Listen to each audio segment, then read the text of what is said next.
Alors, bienvenue à tous pour cette 4e édition des grands séminaires de l'IPSL. Alors, pour un rappel quand même, ces grands séminaires ont pour vocation de présenter à l'ensemble des personnels de l'IPSL des projets, des verrous ou des enjeux scientifiques en rapport avec les sciences du climat, de la Terre, des planètes et leurs liens avec les questions sociétales. Les séminaires sont enregistrés et diffusés sur la chaîne YouTube de l'IPSL a posteriori. Et une des spécificités également de ces séminaires, c'est un échange qui s'ensuit avec les doctorants et post-doctorants de l'IPSL. Donc, à la fin du séminaire et de la séance de questions, nous demanderons à tous les permanents de se déconnecter, uniquement aux doctorants et post-doctorants de rester pour discuter avec le séminariste. Et donc, séminariste Jean-Marie Mouchel. Eh oui, exactement. Et de quitter la salle également, parce qu'on est en hybride, hein, pour les permanents à la fin. Jean-Marie Mouchel est professeur à Sorbonne Université. Il est directeur de l'UMR 7619 Métis, l'un des laboratoires de la fédération IPSL. Le Métis se consacre à l'hydrologie des surfaces continentales au sens large. Jean-Marie a commencé ses travaux au sein de l'École nationale des ponts et chaussées. Alors là, la présentation qu'il m'a envoyée, où il a commencé par travailler sur les transferts de contaminants dans les estuaires. Il s'est ensuite intéressé à la biochimie des rivières et en particulier l'impact des milieux urbains. En 1990, il a rejoint le programme Pyrensen qui venait de se mettre en place tout en contribuant à plusieurs projets européens. Il a ainsi pu initier de nombreuses collaborations avec les acteurs de la gestion de l'eau en Île-de-France. Il a pris la direction du Pyrensen de 2007 à 2015 en pilotant également la zone Atelier Seine et pris la direction de l'UMR Métis en 2014. Ses travaux récents s'orientent sur les problématiques sanitaires avec des travaux sur la baignade et l'utilisation des eaux usées municipales en épidémiologie. Et c'est sur ce sujet qu'il va nous parler aujourd'hui, en rapport avec la qualité de l'eau parisienne à quelques mois des JO. Donc, Jean-Marie, merci de nous présenter ce séminaire et nous sommes tout oui. Merci de m'avoir invité pour ce grand séminaire de l'IPSL sur un sujet qui est malgré tout plutôt tout petit, la baignade en Seine par rapport aux enjeux climatiques globaux dont l'IPSL habituellement traite, mais c'est un sujet à l'ordre du jour, auquel on a travaillé quelques années maintenant, et je pense que c'est pour cette raison que vous m'avez proposé de vous présenter cela. Ah, bah déjà, ça ne marche pas. Vous pouvez cliquer sur la partie à droite déjà pour être activé.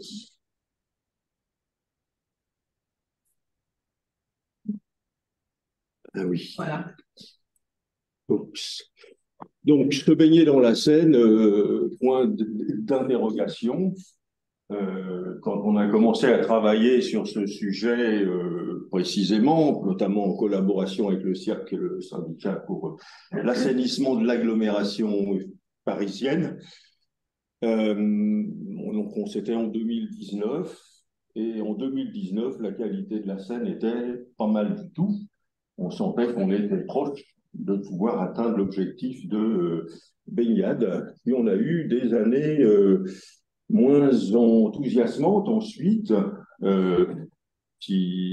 Voilà, il s'agit d'analyser quels sont les processus, quelles sont les sources, pourquoi a-t-on de bonnes années et de moins bonnes années, et d'envisager dans quelle mesure les progrès prévus et en cours d'être mis en place, qui ont déjà été testés en 2023, permettront de se baigner en Seine. Alors, j'espère qu'on voit le haut. La baignade en Seine, c'est un sujet ancien. Avant que Paris soit largement alimenté en eau, il était indispensable d'aller se baigner en Seine, ne serait-ce que pour se laver. Et on avait de très nombreux établissements de bains, du tout à fait banal, voire carrément crasseux, jusqu'à l'établissement luxueux avec tout un tas d'autres services proposés, qui sont pour certains d'entre eux devenus piscines. Néanmoins, la baignade n'a jamais été vraiment libre. Il y avait interdits, hein, et on en trouve trace, mais ce n'étaient pas des interdits d'ordre sanitaire ou liés au risque que pouvaient éventuellement prendre les personnes qui se baignaient, mais plutôt des interdits liés à l'ordre public, où il s'agissait d'éviter que des tas de personnages tout nus se promènent au milieu de la ville, notamment autour de l'Hôtel-Dieu, hein, où il y avait des sœurs qui s'occupaient de soigner les gens. Ben, on veillait à ce qu'il n'y ait pas de baigneurs tout nus, et on a une série d'arrêtés au XVIIIe siècle qui précisent qu'il ne faut pas se baigner là. Ensuite, la baignade a été complètement interdite dans Paris. Il y a plusieurs arrêtés, ça date de 1870 ou définitivement 1923, plus sur la banlieue proche, hein, l'arrêté va jusque-là, et c'est resté possible de se baigner en Marne jusque vers les années 1970, où il y a eu cette fois-ci néanmoins un arrêté aussi pour, cette fois-ci, des raisons clairement sanitaires. Néanmoins, ça n'a pas empêché de continuer à faire des choses. Il y a une épreuve nautique connue qui était la traversée de Paris à la nage, qui a eu lieu tous les ans, de 1906 à 1945. On sait que c'est tous les ans parce qu'on a le nom du vainqueur année après donc ça a vraiment eu lieu. Alors c'était solitaire ou en équipe ou avec des tas d'épreuves différentes pour les professionnels, les amateurs, etc. Enfin quelque chose qui attirait pas mal de monde. Et la photo en bas, alors c'est une photo de baigneurs tous habillés pareil, ça date de 1930, c'est au Pont National. J'ai conclu que c'était la ligne de départ de la course traversée de Paris qui démarrait effectivement sur ce pont-là. Évidemment, on avait les très connus partis de campagne. Je montrerai quelques photos, je ne résiste jamais, les tableaux sur les guinguettes en Marne et en Seine. Guinguette, ça vient du vin Guinguet, qui était le vin dégueulasse qu'on arrivait à faire pousser à Paris et en banlieue.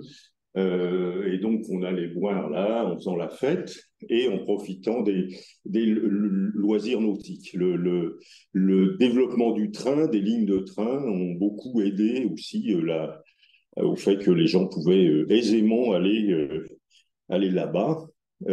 Donc, notamment dans la Marne, c'est un patrimoine culturel proche. Les guinguettes sont toujours ouvertes. Évidemment, on ne se baigne plus vraiment en Marne, quoique ça revient. Et donc, cette volonté politique, la volonté politique de pouvoir se baigner en Marne n'a jamais été éteinte. Et notamment, il y a un syndicat de communes qui s'appelle le syndicat Marneville, dont le siège est à Saint-Maur, hein, cette ville qui est complètement entourée par la Marne, qui promeut l'idée de baignade en Seine. Il est notamment associé à une association de communes européenne qui s'appelle le Big Jump, qui promeut d'aller sauter dans le cours d'eau où on a envie de se baigner tous les ans à une certaine date.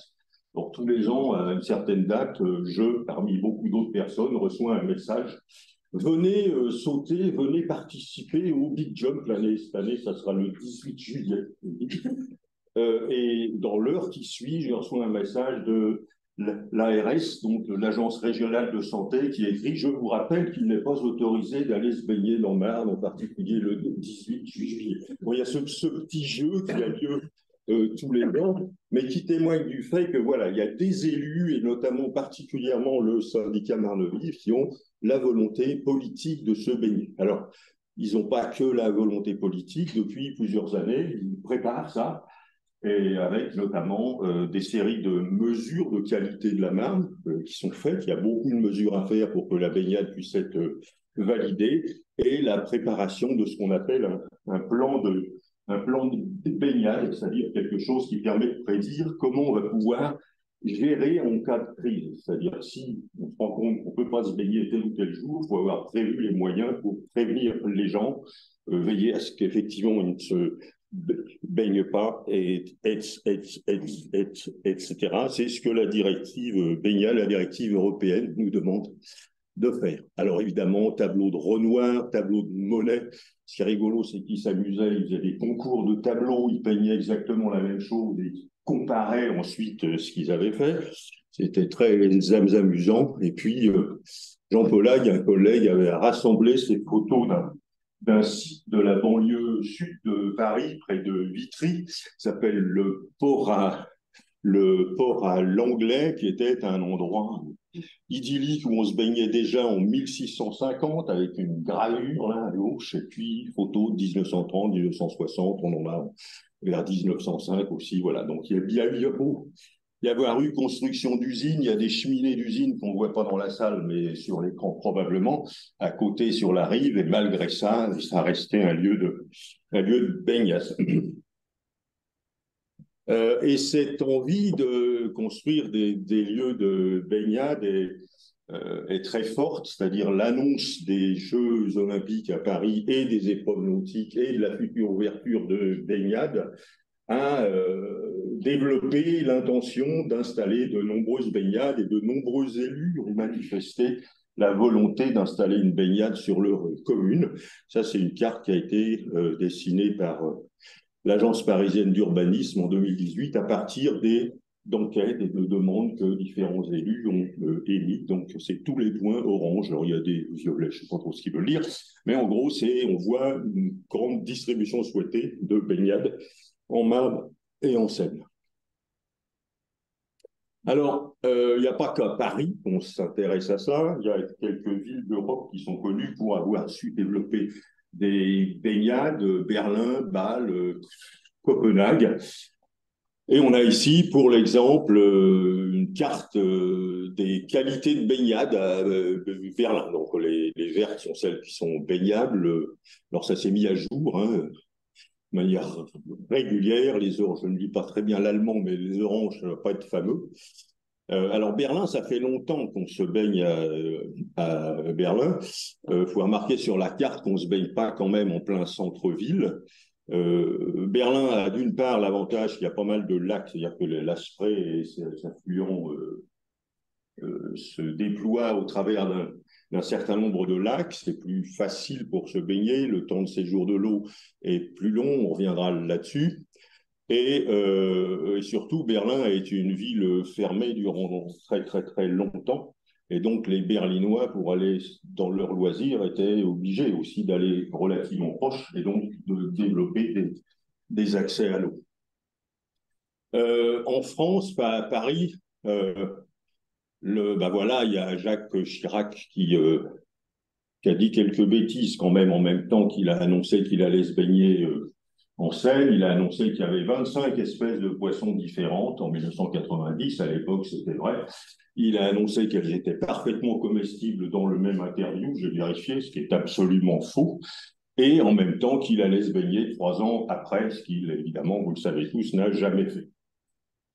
Mais quand même, voilà, l'enjeu politique était là et on a une nouvelle volonté, en tout cas beaucoup plus sérieuse, qui a engagé de nombreux travaux avec le monde entier qui regarde comment Paris va réussir à faire ses épreuves de baignade dans nos villes, les Jeux Olympiques dans la Seine en 2024.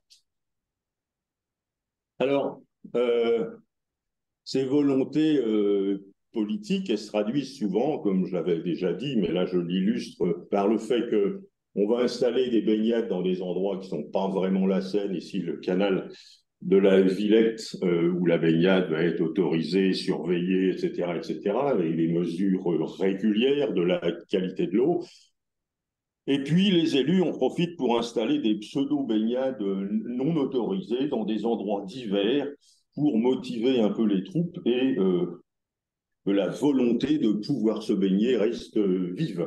Donc ici, on est dans le canal Saint-Martin. Vous voyez à l'évidence que les gamins n'ont pas décidé tout seuls d'aller se baigner là. On les a aidés un petit peu. Et là, c'est une photo du Big Jump d'il y a 2 ans. Alors, cette idée de se baigner en fleuve, à mon avis, elle rejoint des principes qu'on peut regrouper sous le vocable l'eau dans la ville. Il y a eu des programmes du ministère de l'Équipement il y a une vingtaine d'années sur l'eau dans la ville qui faisaient la rencontre entre les problématiques d'assainissement et l'urbanisme, où il s'agissait de rendre de l'eau à la ville, de rapprocher les pratiques individuelles et collective du milieu naturel, de rendre l'eau visible. Notamment, ça concernait la question des inondations urbaines. Si l'eau est visible, si vous avez un bassin de stockage, vous n'allez pas le boucher parce que ça vous embête d'avoir de l'eau dedans, alors que justement, il sert à éviter que ça ruisselle trop. Donc l'idée, alors qu'on se rendait compte que 90% des bassins de stockage construits chez les gens avaient été bouchés, ça embêtait les gens d'avoir un bassin qui servait à rien sauf sous la pluie. Et donc l'idée était de faire reconnaître la présence de l'eau et la nécessité de faire avec. Alors en termes de risque d'inondation, en termes de protection du milieu, et c'est là que les enjeux de baignade jouent, et en termes de services rendus, beaucoup de gens en ce moment travaillent sur les services écosystémiques, le rafraîchissement, etc., rendus par l'eau et la végétation en ville. Donc moi, je mets la question de la baignade en Seine dans ce grand mouvement qui consiste à vouloir rendre l'eau à la ville. En même temps, c'est un enjeu technique extrêmement difficile. Pour moi, c'est la dernière frontière, c'est-à-dire une fois qu'on aura réussi à rendre la Seine baignable, c'est-à-dire à éliminer suffisamment de rejets de bactéries et de pathogènes d'origine fécale, on aura vraiment atteint un objectif majeur, extrêmement difficile et qui va dans la séquence des divers objectifs qui ont pu être atteints au cours des décennies, voire des 2 derniers siècles. Alors, je vais revenir un peu là-dessus, sur cette idée de dernier enjeu. Ce graphique est tiré d'un bouquin qu'on a édité tous ensemble dans le cadre du Pirensen il y a 2-3 ans. Il présente des séries de données de coliformes fécaux, puis d'Escherichia coli, bon, c'est presque la même chose, à Ivry. Alors Ivry, c'est à l'amont de Paris. Pourquoi Ivry? Parce qu'il y a une usine de production d'eau potable qui avait installée là à la fin du 19e siècle. Et dès que les mesures ont été possibles, donc dès 1910, on a commencé à suivre la quantité de bactéries fécales. On voit qu'on a eu une augmentation progressive et très forte, de 3 voire 4 logs depuis 1910 jusqu'en 1980.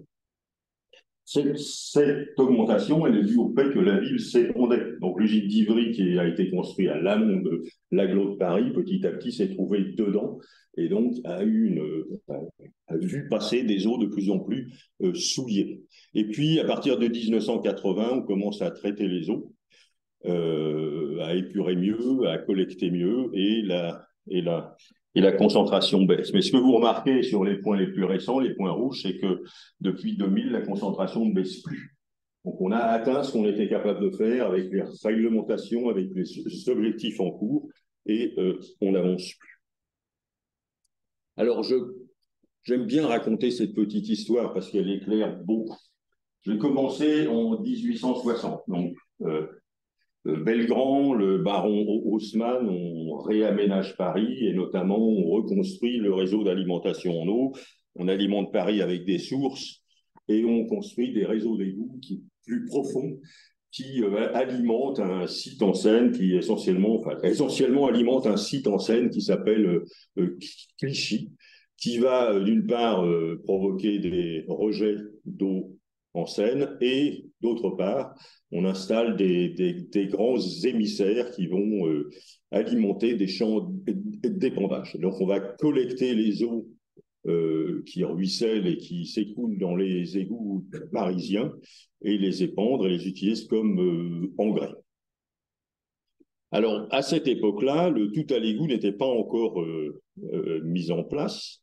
Autrement dit, les eaux qui s'écoulaient, c'était des eaux de pluie et des eaux de lavage de rue, en se rappelant qu'à l'époque, on avait des chevaux, voire des cochons et des vaches dans les rues, et donc ces eaux contenaient beaucoup de matière. 1900, le tout à l'égout, donc on décide de mettre toutes les eaux usées, au lieu de les collecter et de les traiter ailleurs, on décide de les envoyer directement à l'égout. On va continuer à épandre ce mélange, cette fois-ci, d'eau de voirie et d'eau usée vers les champs d'épandage. Et c'est l'époque des expositions universelles à Paris, notamment celle de 1900. Et c'est une époque aussi où les champs d'épandage vont grandir de manière à ce qu'on puisse avoir suffisamment de surface pour qu'il n'y ait plus de rejets en Seine. Hélas, ce moment n'aura qu'un temps très court.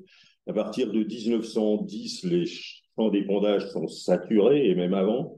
Dans les années 1905-1906, on a des séries de plaintes des élus à l'aval de Paris qui se plaignent qu'on ne peut plus pêcher, que les restaurants ferment, enfin voilà, que c'est devenu ignoble. Et donc à partir de cette date-là, donc très peu de temps après 1900, on va commencer à redéverser des eaux usées en Seine, alors que la première tranche d'épuration ne va être mise en place que juste avant-guerre, et puis va vraiment devenir fonctionnelle après. Donc on a une très longue époque où on a ce mélange d'eau de pluie et d'eau usée qui vont se déverser en Seine de manière brute, et on va ensuite, alors ça c'est une carte amusante donc des rejets. Donc il y a le réseau de Belgrand en orangé qui dessert Paris, qui passe à Clichy, puis on a ce grand émissaire, l'émissaire général, qui va répandre les eaux dans divers champs.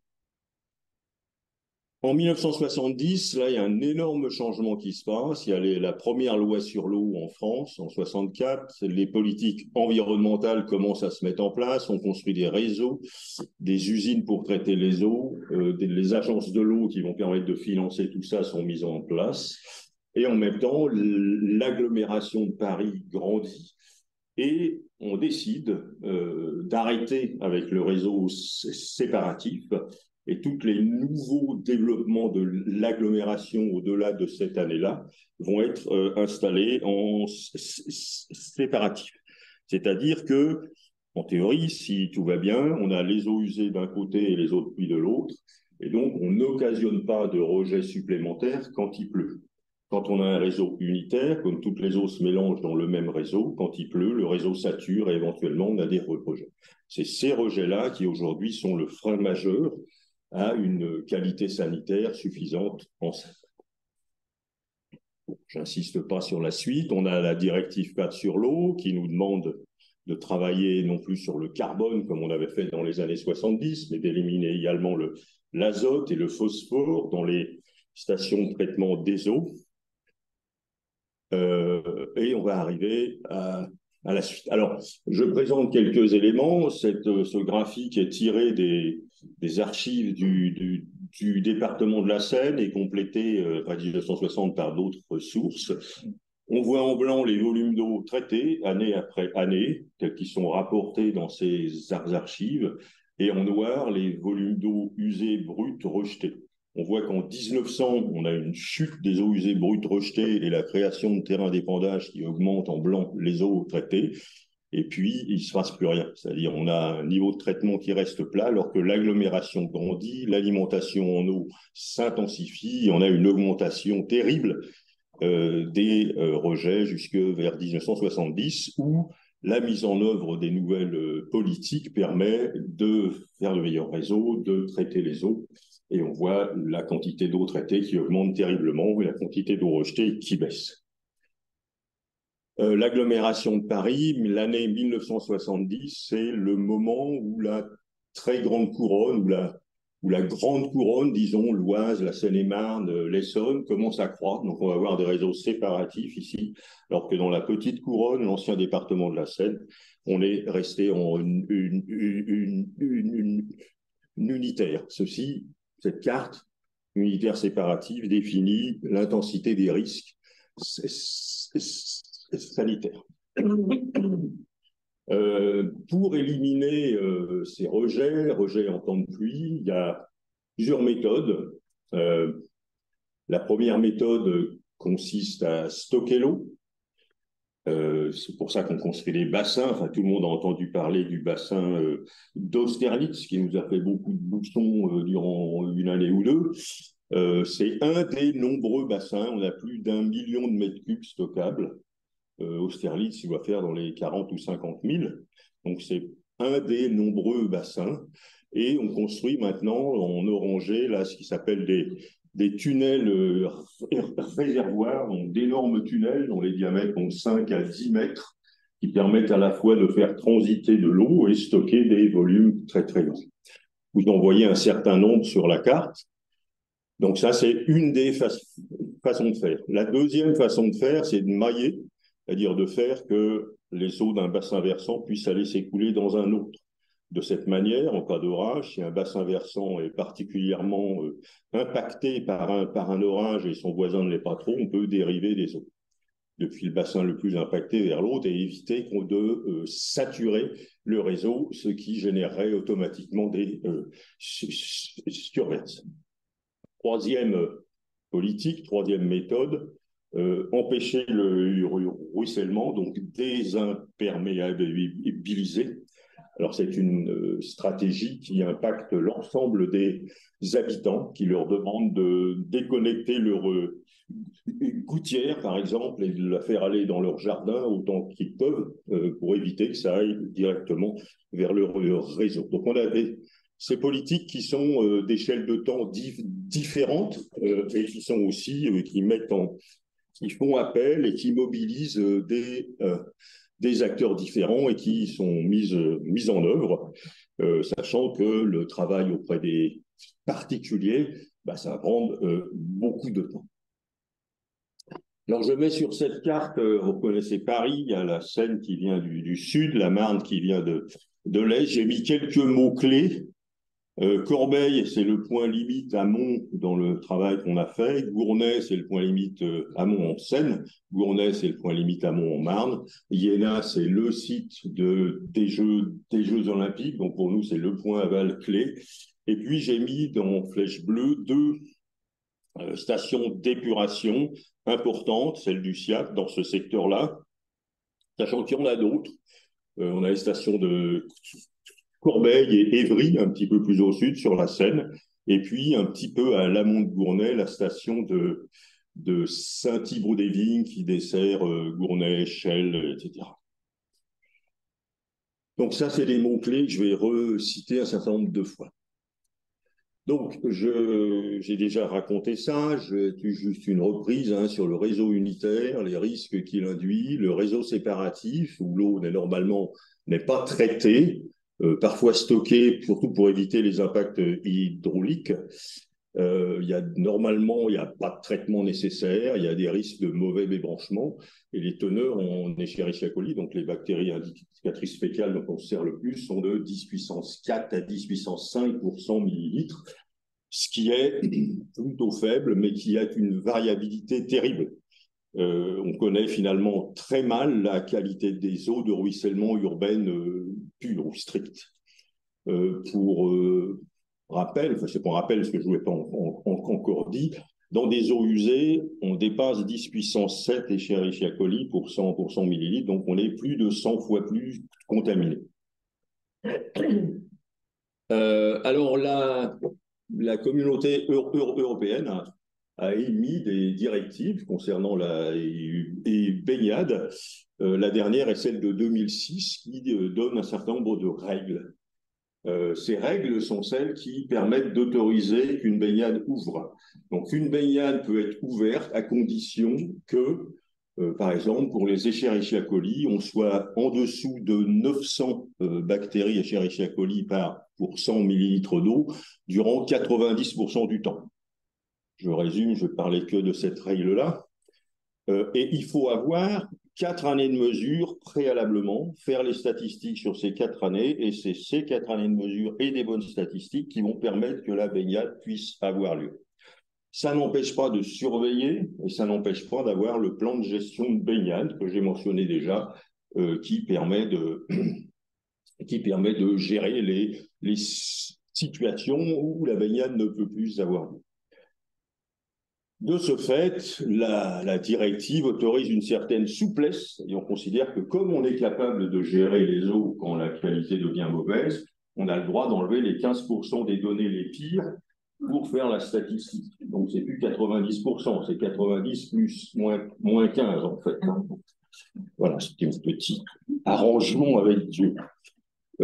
Alors, la directive cadre 2006 écrit la directive devra être renouvelée en 2020, la directive Baignade.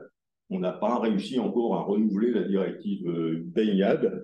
Il y a beaucoup de débats, hein, mais ça s'annonce. Ah non, ça ne va pas accoucher de grand-chose. C'est-à-dire, on va probablement avoir simplement un nombre d'échantillons à collecter plus grand. On va homogénéiser entre les percentiles à 95 et 90 que tout le monde trouve ridicule. Et c'est tout. C'est-à-dire, par exemple, il n'y aura pas d'indicateur viral. Il n'y aura pas d'indicateur caractérisant la présence de virus. Les deux indicateurs, Escherichia coli et entérocoques intestinaux, sont des indicateurs bactériens. Je vais discuter tout à l'heure du fait que le devenir d'un virus dans le milieu naturel et le devenir d'une bactérie, ce n'est pas la même chose, et ça peut être un problème de ne pas avoir d'indicateur viral. Alors, toutes ces normes, d'où sortent-elles? Elles sortent d'évaluation des risques sanitaires réalisées à partir d'études épidémiologiques où on regarde des gens qui sont à la plage et qui se baignent.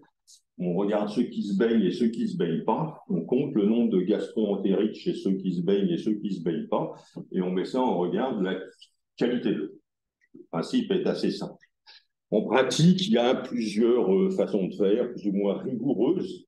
Par exemple, il y a des cas où on recrute les gens qui vont se baigner et les gens qui ne se baigneront pas, pour avoir un échantillonnage statistiquement représentatif. Et quand on les envoie se baigner, on lui dit, tu fais 10 crawlés, tu bois la tasse, tu mets la tête sous l'eau 3 fois, et ils ont un plan d'action pour avoir vraiment un résultat particulièrement précis. Voilà, c'est comme ça qu'on fait. Alors, on a plein de données, enfin plein, on n'en a pas tellement. En milieu marin, on en a beaucoup. Il y a beaucoup d'enquêtes épidémiologiques qui sont faites en bord de mer. En eau douce, il n'y en a pas beaucoup. Il y en a souvent plutôt dans des lacs. Et j'ai rassemblé toutes les données que j'ai pu trouver sur les excédents de risque de gastro pour les gens qui se baignaient par rapport à ceux qui ne se baignaient pas. C'est l'ordonnée par rapport à la concentration en Escherichia coli par 100 millilitres d'eau. C'est toujours la norme qu'on prend. Et on voit qu'évidemment, ça grandit. On voit qu'il y a une variabilité très importante. Et on voit que si on se met autour du point 900 ou 1000, qui est la norme européenne, on a à peu près 2 chances sur 100 d'attraper une gastro quand on va se baigner. Ce n'est pas totalement négligeable. Mais on a aussi une chance d'attraper une gastro si on ne se baigne pas. Donc, en mangeant les pop-corn et les autres choses qu'on vous distribue. Donc voilà. Alors toutes ces normes, elles sont réalisées par l'OMS et validées par les communautés européennes. Là, je vous mentionnais la problématique des virus. Alors ça, c'est des données collectées en Seine dans les années 2010, ça doit être vers 2015. C'est une thèse qui a été faite à Haute-Paris où ils ont mesuré de nombreuses fois dans la Seine à la traversée de Paris et ils comparent les concentrations en Escherichia coli et en entérocoque, donc les deux bactéries indicatrices, avec la concentration de norovirus, c'est un des groupes, et on voit qu'il n'y a pas de lien. Donc on peut s'interroger sur la qualité ou la validité de l'indicateur Escherichia coli ou entérocoque, sachant que les pathogènes majoritaires pour la gastro, c'est des virus, et notamment les norovirus groupe 1 et 2. Ceci étant, ceci n'enlève rien au fait que les enquêtes épidémiologiques ont été basées sur des mesures d'Escherichia coli. Historiquement, c'est ça qu'on savait faire. Et donc, malgré ça, les résultats épidémiologiques gardent leur sens. Ce qui est un peu plus embêtant, c'est que la dégradation des virus, notamment dans la Seine, semble être extrêmement faible. Ici, on a 2 graphiques qui présentent des flux de virus en unités génomiques par jour. Alors, c'est des adénovirus, des norovirus. Sur 2 secteurs donnés. Un premier secteur de Choisy reçoit les apports de la Marne, reçoit les apports de la station d'épuration de Valenton et traverse Paris. Donc on compare ce qui rentre et ce qui sort. On voit que les apports de la station sont très importants pour certains virus, pas forcément pour tous, et on voit qu'il n'y a pas de différence majeure entre la somme de ce qui rentre et de ce qui sort. Pour le secteur le plus amont, secteur Marne, et aussi pour le secteur Oise avec les rejets de la station d'épuration d'Achel. Ceci laisse entendre que sur ces durées de transit qui sont de l'ordre de la journée à peu près, ben on n'a pas d'élimination des quantités de virus présentes en Seine.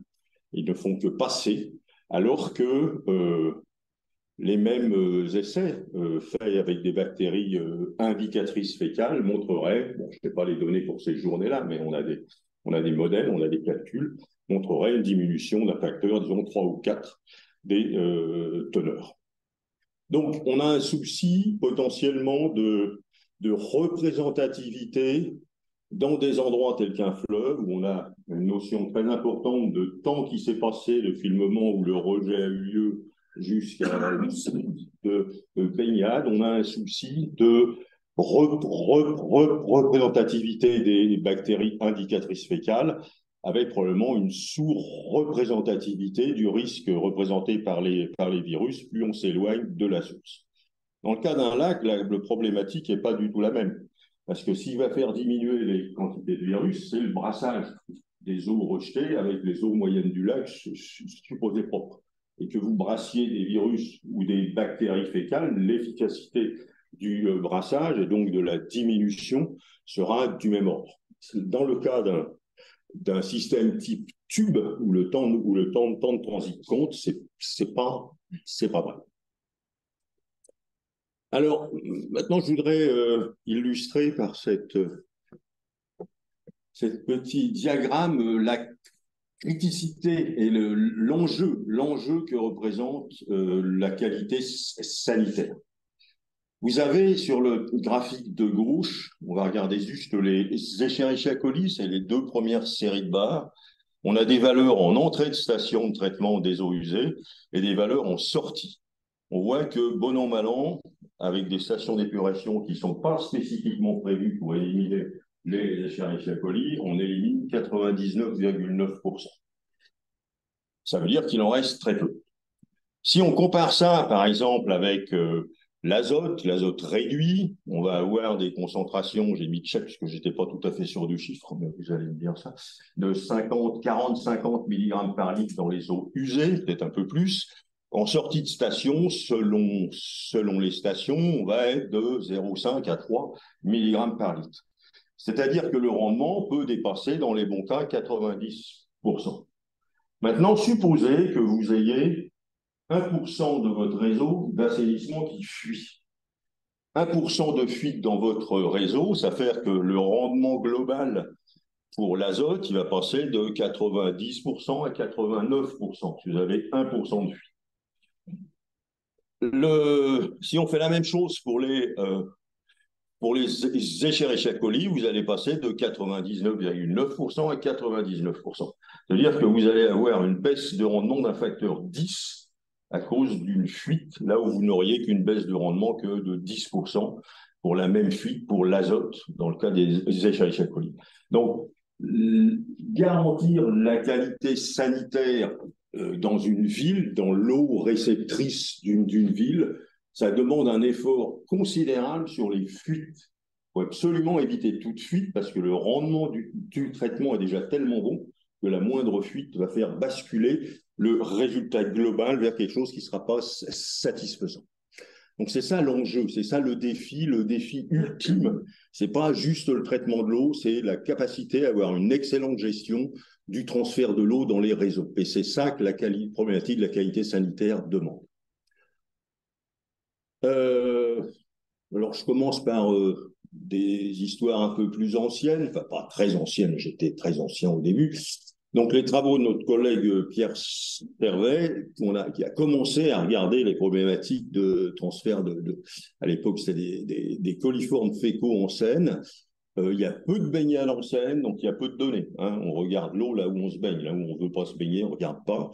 Il y a des suivis aux prises d'eau, donc là où on produit de l'eau potable, il y a des suivis, mais il n'y a pas beaucoup d'endroits dans le bassin de la Seine non plus où on produit de l'eau potable à partir de l'usine d'Ivry. C'est un des cas qui se compte sur les doigts d'une seule main.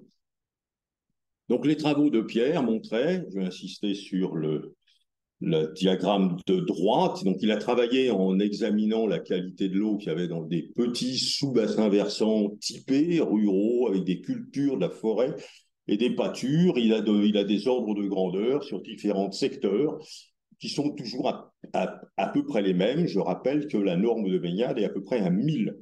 Donc, ça veut dire qu'on peut se baigner là où il y a des cultures, on peut baigner dans les rivières qui sortent de forêt. Quand il y a des pâtures, on va commencer à être limite. Et puis, il a intégré tout ça à l'échelle de l'ensemble du bassin. Il a travaillé sur les rejets des stations. Il a évalué que le temps de séjour dans la station d'épuration était un facteur clé pour l'efficacité l'efficacité du traitement, et ce qui a permis de simuler la quantité de coliformes fécaux à l'échelle du bassin de la Seine, avec le petit nombre de données auxquelles on avait accès. Mais le grand mérite de ces travaux est d'avoir pu proposer une carte potentielle. On n'a pas pu valider chaque point sur la carte de la qualité en Seine. Là, on est en 2007. Aujourd'hui, le problème est complètement différent. Tout le monde veut se baigner, tout le monde veut sa baignade. Donc, tout le monde mesure comme des fous pour avoir les 4 années de données nécessaires pour pouvoir vérifier si on pourrait se baigner.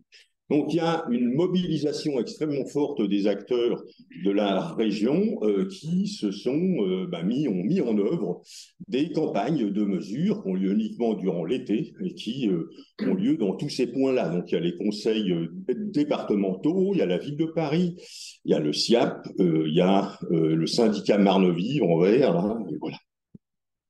Donc, on a beaucoup de données et je vais montrer quelques résultats. Donc ça, c'est tous les résultats que j'ai pu trouver de 2014-2015 jusqu'à 2022. Je ne vais pas pudiquement regarder 2023. On voit, alors, il y a une première chose qui est frappante, c'est la manière dont ça varie. Vous prenez sur un été donné, sur quelques stations proches, hein, j'ai groupé ensemble les stations proches, vous avez pratiquement un facteur 100 de variabilité entre des échantillons que vous allez collecter un jour ou un autre au cours du même été. Il n'y a pas beaucoup de contaminants, par exemple de contaminants chimiques, qui varient d'un facteur 100 d'un jour à l'autre. Donc on a vraiment un enjeu de variabilité très forte, difficile à traiter. Je pense qu'on ne le traite pas bien encore quand on évalue les risques. Et qui pose un souci, par exemple, quand on peut évaluer des flux, il suffit d'avoir un point très haut, de l'échantillonner ou pas, et l'évaluation du flux, vous pouvez en faire tromper de manière extrêmement forte. Donc ça, c'est le premier point que je voulais mentionner. Je pense que c'est lié à cette question des fuites. Il suffit d'une toute petite fuite dans un coin pour que vous vous retrouviez avec un pic. La deuxième chose que je voulais mentionner, il n'y a pas le trait sur les deux, excusez-moi, c'est la norme à 900, ici, c'est le trait pointillé que vous avez à gauche. On voit que même à l'amont de Paris, alors ça se passe bien à peu près en 2019, en 2020. En 2021, c'est beaucoup moins bon. En 2022, ça revient bon. À l'amont sur la Marne, c'est beaucoup moins bien. Il n'y a aucune année correcte. On n'a pas 90% des cas en dessous de 900. Et il y a même l'année 2018, qui est une année particulièrement mauvaise. On retrouve un peu les mêmes types de séquences avec des années mauvaises ou bonnes. Alors ça, c'est les données dans le secteur aval de Paris, autour du pont d'Iéna. Pareillement, j'ai regroupé plusieurs séries de données. On voit qu'on n'est pas souvent en dessous beaucoup en dessous de 900. En 2021, ça allait bien. En 2019, il y a pas mal de valeurs qui vont pas. Donc, ce qui est intéressant, c'est de regrouper un peu tout ça.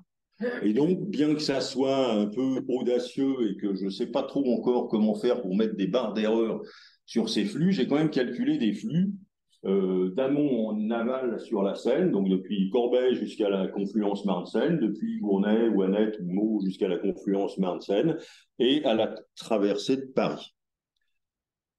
On voit clairement sur ce graphique, donc qui est année après année, hein, une barre par année, qu'il y a des années catastrophique. L'année 2018, c'était terrible. Et on voit que l'année 2021, c'est pas fameux non plus. Ce qui caractérise ces deux années-là, c'est que le débit est plus fort. On était à 200 mètres cubes secondes en 2018 à Paris, au centre de Paris, à 265 en 2021. Alors on peut se demander pourquoi est-ce que quand le débit est plus élevé, la qualité de l'eau en termes de quantité de contamination fécale est plus mauvaise. On aurait pu s'attendre à ce que ça se dilue. Mais ce n'est pas ce qui se passe. En tout cas, ce n'est pas le phénomène majeur. Dans les phénomènes importants, moi j'en vois deux. D'une part, de manière assez générale, mais il faudrait vérifier avec les données de pluie, quand l'année est pluvieuse et que le débit est plus fort, il y a probablement un peu plus de pluie. Bon. Donc peut-être un peu plus d'apport ou un peu plus de risque de fuite. Et la deuxième idée, c'est que quand le débit est plus important, le temps de séjour de l'eau est beaucoup moins important. Et donc, les processus de dégradation et d'élimination n'ont pas le temps de se produire et on se retrouve avec une qualité d'eau qui est beaucoup moins grande. On va avoir des ordres de grandeur de 1 à 3 en termes de temps de transit et ça change beaucoup de choses. Donc, voilà, donc ça, c'est les années mauvaises, disons. Et puis, on a des secteurs mauvais. On voit très bien que entre Corbeil, alors je m'approche pour vous, mais les gens qui sont au Zoom, je peux toujours faire des petits dessins, ça ne voit rien du tout.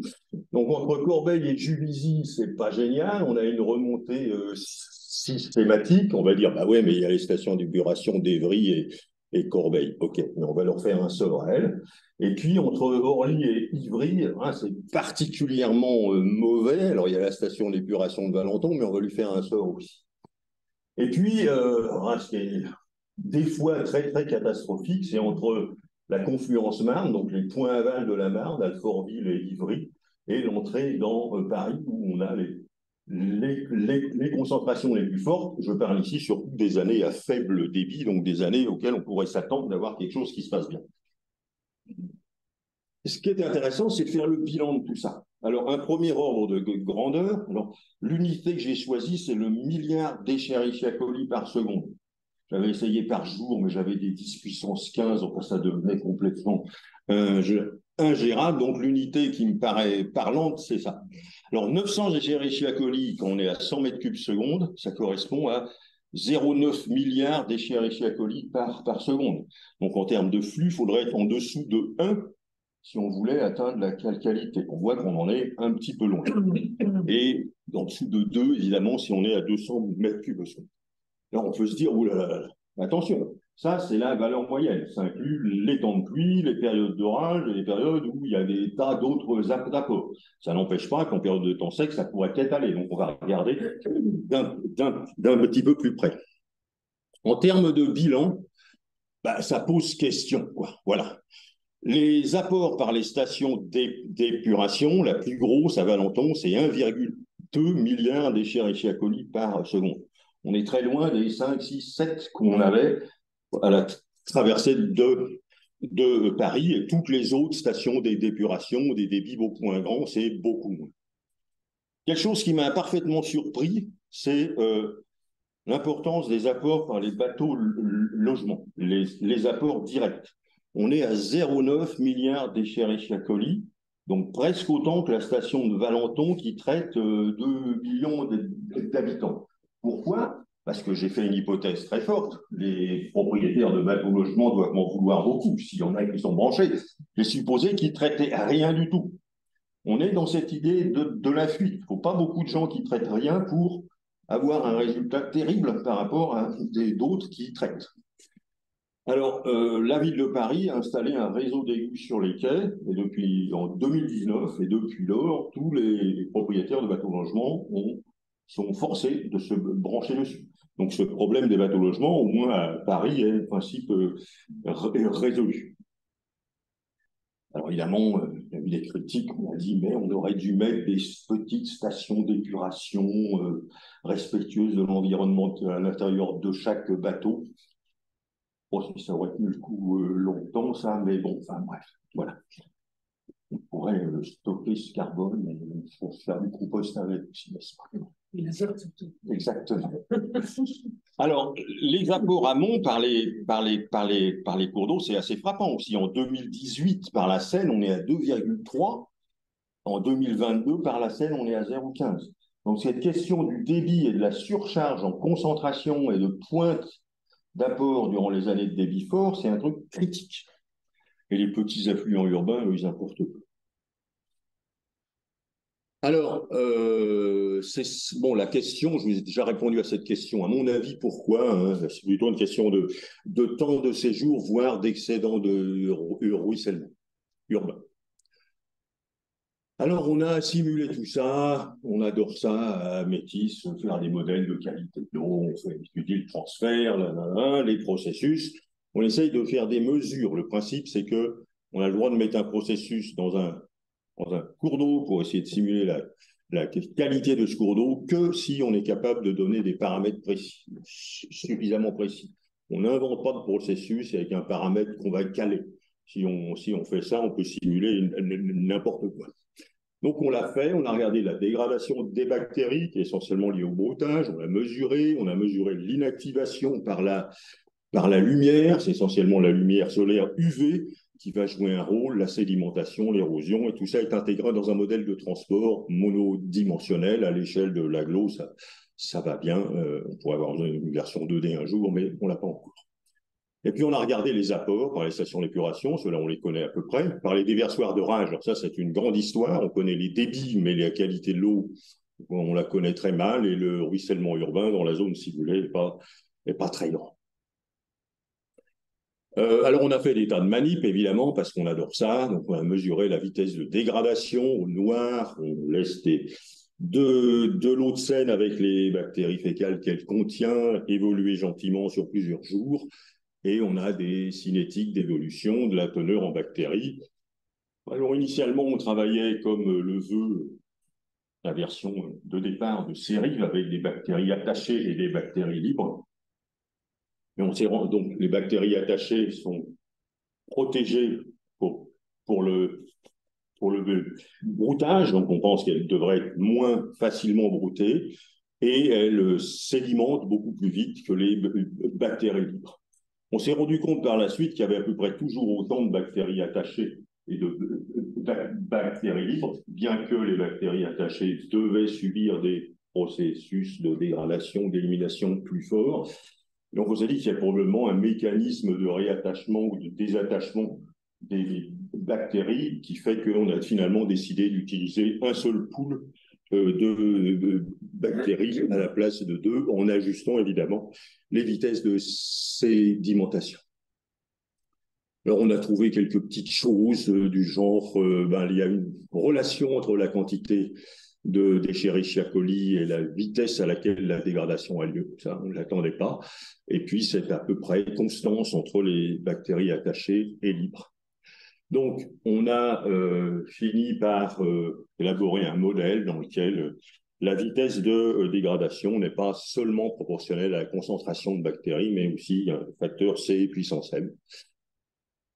J'insiste sur les ordres de grandeur et l'impact qu'ils ont. À 0,06 par heure, sur 24 heures, on élimine les trois quarts. À 0,02 par heure, sur 24 heures, on élimine 40%.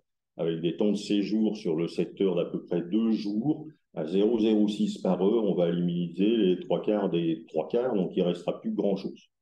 Pas si le temps de séjour est trop rapide et pas si la quantité de bactéries est plus faible. Alors, les sédiments, on a fait pareil, j'insiste pas, on a des cinétiques, ça fluctue partout dans tous les sens, on ne comprend rien, mais on a une valeur moyenne et une valeur faible. On a regardé l'inactivation par la lumière, j'accélère un peu, en regardant en détail l'absorbance de l'eau de Seine en différents moments, en couplant ces données d'absorbance avec des données de la littérature sur l'impact de différents rayonnements, de différentes longueurs d'onde sur l'inactivation, ce qui montrait en fonction du rayonnement solaire attendu dans une atmosphère urbaine. Pour ça, on voit qu'on est entre 300 et 330 nanomètres, ça va être les longueurs d'onde qui auront l'effet le plus fort. Et on a calculé des coefficients d'inactivation intégrés sur la colonne d'eau en prenant les données d'absorbance de l'eau à ces longueurs d'onde-là. Ce qu'on voit, regardons simplement la valeur de la constante intégrée sur 24 heures, on voit qu'elle varie de 0,01 à 0,7, ce qui veut dire que par rapport au 0,02 ou 0,06 qu'on avait sur la dégradation par broutage, ça peut être un phénomène qui va compter à condition que l'ensoleillement soit assez fort. Alors, on a fait des manips de terrain pour s'amuser et on a, je vais très vite, estimé le taux d'élimination des Escherichia coli en fonction du rayonnement UV cumulé reçu aux différentes hauteurs d'eau pour différentes absorbances, celle à 305 et à 330 nanomètres. Et on arrive à une constante qui est d'à peu près 0,009 cm² par jour, qui va nous permettre de simuler la dégradation par la lumière, donc l'inactivation, doit-on dire, par la lumière UV. On a mis tout ça dans un modèle. Le modèle, il est là, avec des vitesses de chute. L'érosion dans le modèle PROSE, le modèle indé dont il est question, elle existe déjà. Voilà. Alors ça, c'est le point merdique. Le point merdique, c'est l'évaluation de la quantité d'Escherichia coli dans les rejets urbains de temps de pluie. On a finalement très peu de données. L'ensemble des données qu'on a, elle est là. C'est pas rien du tout. C'est la relation entre les Escherichia coli mesurés et la DCO. La DCO, c'est un paramètre d'assainissement. Il y a une quantité de matière organique présente dans l'eau. Pourquoi travailler avec la DCO? Parce que la directive, la DRU, la directive européenne sur les eaux résiduaires urbaines, demande que dans les grands bassins versants, les débits de tous les déversoirs d'orage soient mesurés en continu. Et elle demande également que la DCO rejetée, qu'elle soit estimée, soit elle est mesurée, soit il y a des modèles ou des calculs. Et donc, on a accès à ces données-là. Ça, c'est la donnée que tous les opérateurs des réseaux nous donnent. On a des valeurs de débit, ça c'est connu, et de DCO un peu plus flou. Et à partir de là, il fallait essayer d'estimer des Escherichia coli. On s'en est pas très bien sorti avec ce paquet de données. Aujourd'hui, on fait passer une droite. Évidemment, c'est pas très bon. On aimerait faire passer les petites courbes un peu courbées qui traduisent le mélange dans une échelle log-log des deux types d'eau, des eaux de ruissellement en petits carrés, en petits ronds vert clair et des eaux usées en bleu. Mais on a plein de points en dessous, donc des points avec beaucoup de DCO et pas d'Escherichia coli qui correspondent d'une autre source, qui sont liés à une autre source, probablement de l'érosion sur des dépôts anciens où il n'y a plus d'Escherichia coli, mais une quantité de DCO très forte. Donc ça, on ne maîtrise pas encore bien. Et puis, on a simulé tout ça. Voici les résultats qu'on obtient pour l'année 2019 avec toutes les entrées génériques. C'est pas mal, hein? Alors, ça passera par les points, mais les points fluctuent tellement que je ne vois pas comment on aurait pu passer par les points. Et puis, j'ai insisté ici sur le petit barre bleu, là. C'est un sigma par au-dessus et par au-dessus sur les mesures orange et rouge. Si on voulait un intervalle à 95%, il serait 2 fois plus grand. Hein. Donc, on a une incertitude sur ces données, qui sont des données statistiques, hein, vu la manière dont les mesures sont faites, ils ont une validité statistique. Bon, je ne veux pas me dédouaner des résultats au travers d'une qualité intrinsèquement pas très précise des mesures, mais voilà ce qu'on a fait, quoi. On a fait plein de mesures, on a essayé d'estimer au mieux les choses et on arrive à ça. Alors, j'ai essayé de calculer à combien correspondait l'excès d'Escherichia coli qu'on a dans la deuxième partie. Donc là, c'est les 4 mois, hein, depuis juin, juillet, août, septembre. En août-septembre, on a un excédent. Ça correspond au rejet brut d'environ 5000 habitants. C'est pas beaucoup. Il y a 5 millions d'habitants dans la partie amont de Paris. Donc, c'est 1 sur 1000. Et ça suffit pour faire passer, ce que j'ai toujours dit depuis le début, hein, ça suffit pour faire passer le truc ailleurs. C'est 30 fois les apports traités de la station d'épuration de Valenton. Donc on a un problème. Alors pour moi, ce modèle, alors on y croit ou pas, moi j'ai mis tout ce que je pouvais dedans, il permet d'analyser ce qu'on a. Il permet de faire des retours sur les apports et d'essayer de comprendre, parce qu'on a les mêmes données en plein d'autres sites, d'essayer de comprendre à quel endroit est-ce que ça sort du cadre, est-ce qu'il y a des rejets, peut-être, lesquels, etc.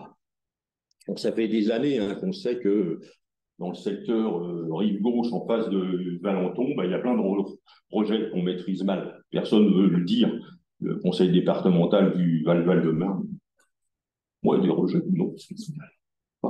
Mais tout le monde le sait, quoi. Quand on passe devant, qu'on fait des mesures en mode bateau, on voit un gros pic. Ah bon, un pic?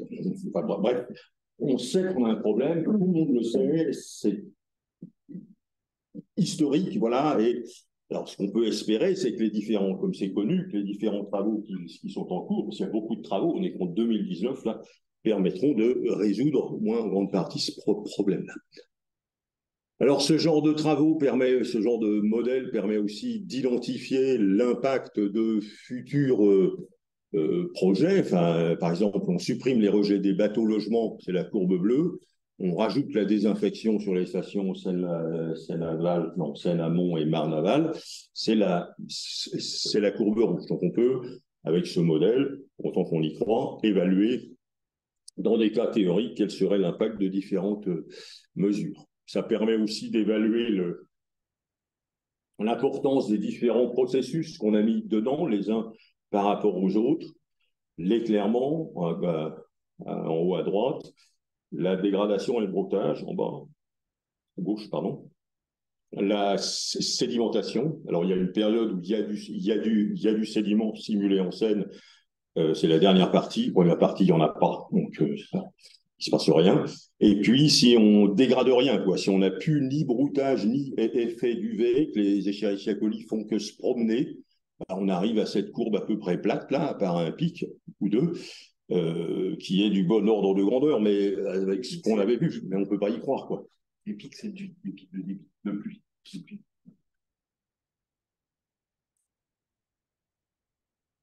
Alors, là, je conclue.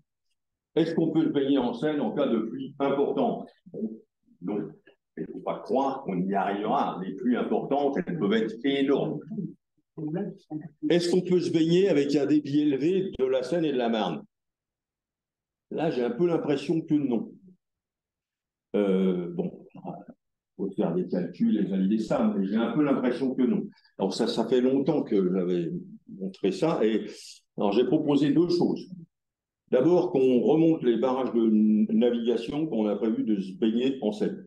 La VNF a fait non. Deuxième proposition, on arrête de faire du soutien d'étiage. Il y a quand même 70 mètres cubes qui passent dans la Seine en soutien d'étiage. Ça, j'ai pas osé le proposer. Je ne crois pas que ça marchera non plus, parce qu'il faut bien qu'on vidange les barrages avant la prochaine crue, donc on largue plus l'eau. Bon, voilà. Les problématiques de fonctionnement insuffisant du réseau, là, on voit que ça pose des soucis et ça continue d'en poser. Enfin, on sait que durant l'été 2023, il y a une épreuve de natation qui a été annulée à cause de ça, sur les 3 prévues. Là, il faut améliorer la structure du réseau, les maillages, les redondances, l'entretien aussi du réseau pour avoir une gestion plus souple. Ça, évidemment, c'est un très gros travail auquel je sais que tous les opérateurs bossent, mais je pense que là, il y a vraiment beaucoup à faire, quoi. La pluie, on n'y peut rien. Les débits, bon, à part modifier le débit de la Marne et de la Seine, mais c'est quand même de grosses actions. Côté réseau, là, il y a certainement à faire. Sinon, attendons que le débit soit assez faible et qu'il fasse beau. Et là, on peut tous y aller. D'ailleurs, on peut déjà faire. Voilà. Là, je voudrais juste insister sur le fait que la problématique de la baignade en ville, c'est pas qu'une question sanitaire, c'est une question de partage aussi de l'accès, partage des usages, partage avec la navigation. Donc là, j'ai 2 jolies photos de notre collègue, je ne sais plus son prénom, je suis désolé, qui travaillait pour le programme Pirensen, avec d'une part la communication faite par VNF pour éviter que les gens se baignent n'importe où, en particulier à l'équipe d'Alfortville, de Saint-Maurice. Les gens aiment beaucoup se baigner juste là où les bateaux rentrent dans l'écluse. Bon, l'éclusier, ça lui plaît qu'à moitié, évidemment, on le comprend, mais c'est là où on peut se baigner, c'est bien. C'est vrai que qualité de l'eau est très bonne. Mais voilà. Et la deuxième photo est très rigolote, elle est prise à Berlin. Donc c'est des gens qui se baignent, c'est sympa, super, mais ils se baignent là où on n'a pas le droit.